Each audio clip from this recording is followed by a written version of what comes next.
Hello guys, welcome back to Mr. Bayor Channel. Kali ini gue ingin membahas tentang Timnas Indonesia. Andaikan Timnas Indonesia tahun 2026 benar-benar lolos ke Piala Dunia, ini melebihi ekspektasi gue selama gue hidup.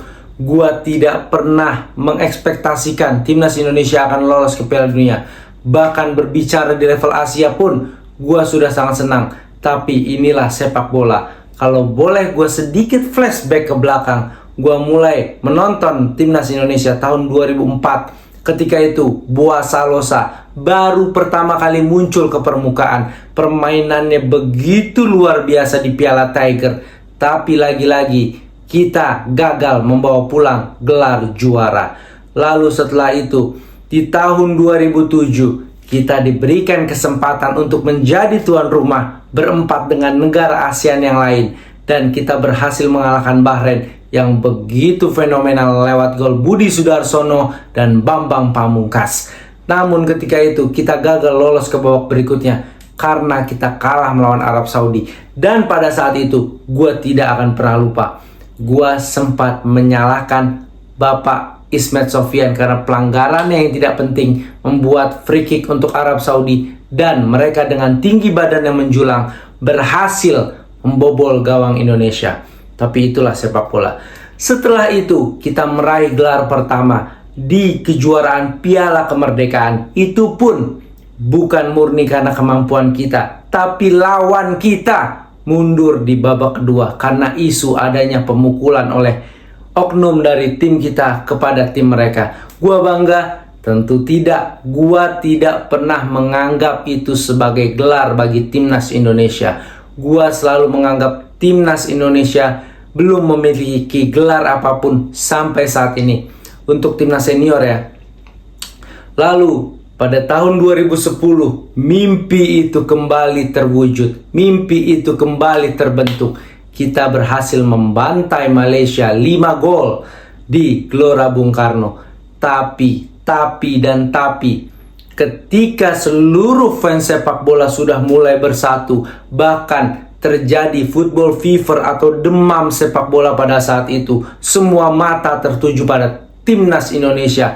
Banyak bintang-bintang yang begitu fenomenal, Christian Gonzalez, Irfan Bahdim, Oktomaniani, dan lain-lain. Tapi di luar dugaan, kita di final yang lawannya pada saat itu adalah Malaysia yang sebelumnya kita kalahkan 5 gol. Kita malah kalah 3-0 di Stadion Bukit Jalil. Itu masih menjadi sebuah misteri. Apa yang terjadi sebenarnya sampai kita bisa kalah 3-0 di Stadion Bukit Jalil. Dan di pertandingan di GBK, Firman Utina gagal mengeksekusi penalti sehingga kita hanya bisa menang 2-1. Lagi dan lagi kita gagal menjuarai Piala AFF. Setelah itu terjadi dualisme yang begitu mengecewakan bagi seluruh fans sepak bola Indonesia. Begitu memalukan di kepemimpinan antara Bapak Nurdin Halid dan juga Johar Arifin. Tiba-tiba kita harus bertanding lagi melawan banyak tim yang bahkan pemain di timnas tersebut tanpa mengurangi rasa hormat gue banyak gak kenal. Oke? Kita kalah 10-0 oleh Bahrain. Bahrain bisa mengalahkan 10-0. Itu betul-betul di luar nalar. Apa yang terjadi di belakang itu gue juga nggak tahu, dan gue tidak ingin berspekulasi apapun. Fast forward, terjadi pergantian pelatih hingga Luis Milla, pelatih yang begitu luar biasa, menangani timnas Spanyol di usia muda, dan dia juga legenda Real Madrid dan juga Barcelona, mau melatih timnas sepak bola Indonesia. Dan di tangan Luis Milla, permainan luar biasa, umpan dari kaki ke kaki, perubahan kualitas fisik, perubahan stamina. Timnas yang dulunya bermain lari dan crossing serta insya Allah, di tangan Luis Milla bermain mampu dari kaki ke kaki sampai 90 menit. Dan tidak tahu kenapa tiba-tiba Luis Milla diberhentikan.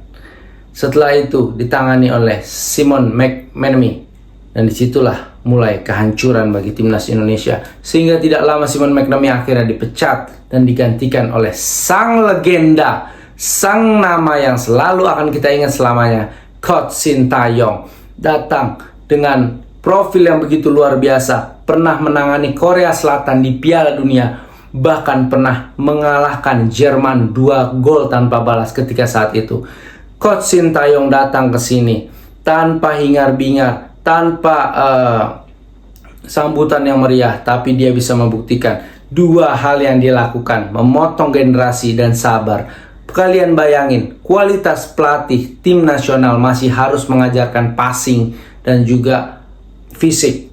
Itu yang diberikan oleh Coach Sintayong kepada timnas Indonesia, sehingga selama 5 tahun walaupun kita belum pernah memenangkan gelar apapun, tapi peningkatan sudah jelas terjadi. Peningkatan sangat jelas terjadi. Saya sangat menghormati Coach Sintayong sampai kapanpun. Sangat menghormati Coach Sintayong sampai kapanpun. Begitu sempurna perubahan yang dilakukan oleh Coach Sin. Begitu fenomenal, begitu luar biasa. Walaupun banyak sekali orang membencinya, seperti oknum-oknum pandit yang begitu menyebalkan. Tapi kegagalan dia Piala AFF tiba-tiba membuat Coach Sin harus dipecat tanpa ada isu sama sekali. Ini yang membuat kita semua kebingungan. Padahal Coach Sin bisa membawa timnas Indonesia menuju sampai ke kualifikasi round ketiga Piala Dunia, dan pada saat itu kita berada di peringkat ketiga setelah mengalahkan Arab Saudi. Dan akhirnya Coach Sin dilepas dan semua orang menyayangkan. Dan perpisahan kepada Coach Sintayong begitu meriah.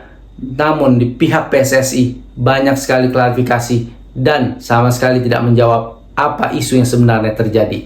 Sehingga berikutnya direkrutlah Coach Patrick Kluivert dengan seluruh jajarannya. Coach yang mau datang ketika diinterview di hari Natal akhirnya terpilih menjadi pelatih kepala timnas Indonesia. Pertandingan pertamanya tanpa adaptasi, tanpa pertandingan persahabatan, langsung bertemu dengan Australia. Permainan yang begitu naif melawan tim yang sering masuk ke Piala Dunia, bermain dengan total football. Akhirnya kita kebantai 5-1. Dan itu menjadi tamparan bagi Patrick Kluivert dan juga PSSI. Namun di pertandingan kedua, mereka tidak lagi naif. Mereka benar-benar tahu diri. Mereka memanfaatkan potensi yang ada di para pemain. Dengan dukungan penuh dari Gelora Bung Karno, seluruh fans bersatu memerahkan GBK dan menunjukkan rasa marah mereka kepada Bahrain. Kita berhasil mengalahkan Bahrain 1-0. Saat ini kita berada di peringkat keempat, round ketiga zona Asia Piala Dunia. Mampukah Indonesia minimal masuk 4 besar untuk melanjutkan langkahnya ke round keempat? Mari kita lihat, mari kita berdoa. Satu hal yang harus gue sampaikan, jika memang Indonesia benar-benar lolos ke Piala Dunia, gue nggak tahu betapa gilanya pikiran gue untuk merayakan hal tersebut. Merinding, pasti merinding. Tapi kalau menurut kalian gimana guys? Komentar di kolom komentar.